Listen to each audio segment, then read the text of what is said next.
Next up is fat. And fat is a macronutrient that is so misunderstood and has also been demonized over the years, just like carbohydrates now, although it's coming back into fashion a little bit with things like the keto diet. Now, we do not ever need to go to extremes because, like with any diet, it only works for as long as you do it. So yes, you may do something like keto, lose a stone, and as soon as you go back to eating in a non-keto style, guess what?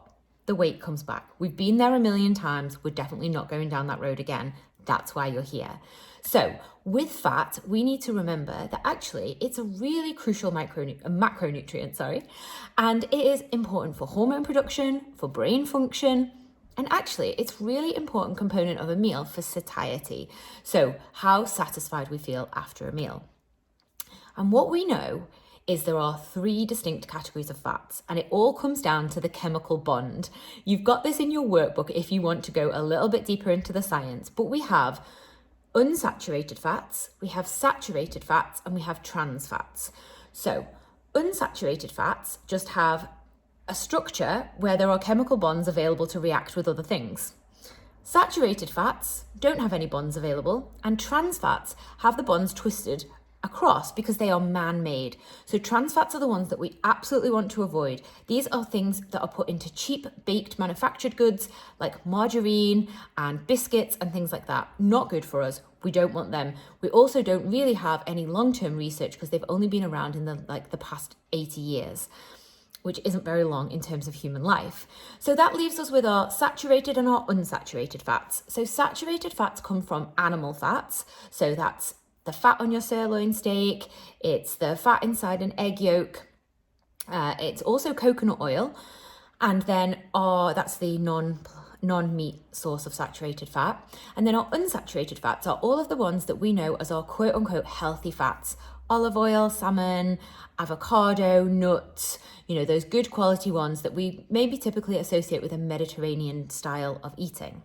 So what we know at the moment from the research is that saturated fat may have a negative effect on health in terms of cardiovascular health, metabolic health. It may not be good for us. Now, the research isn't exactly conclusive as it was thought to be in the past. However, the research is ongoing, and if we know that it's potentially not good for us, it's definitely something we want to limit. On the flip side, we absolutely know from the research that unsaturated fats are very good for our heart health, for our brain, for our eyes, for our memory, all of those things. So we definitely want to be including plenty of unsaturated fat in our diet. So that is the salmon, the nuts, the oils, the avocado.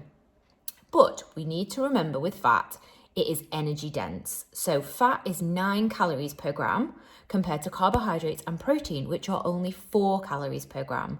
So that means you get a lot more energy, a lot more calories in a smaller portion of fat. So if you think of a little block of cheese versus a big head of broccoli, you would probably be able to have, 100 calories in here and 50 calories in the big head of broccoli. So a very different distribution on energy. But that's not to say that we should be worried or avoid them.